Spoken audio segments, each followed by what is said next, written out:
avuçtuk biz göklere sığmayan, bir avuçtuk biz cennete susayan, bir avuçtuk biz göklere sığmayan, bir avuçtuk biz cennete susayan, cennete susayan. Düşmez dilimizden, sökülmez kalbimizden, en kutlu sözdür bu. Düşmez dilimizden, sökülmez kalbimizden, en kutlu sözdür bu. La ilahe illallah,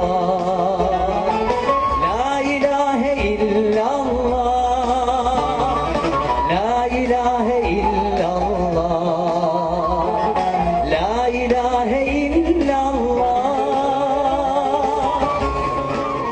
Farkında mısın? Güneşin, ayın,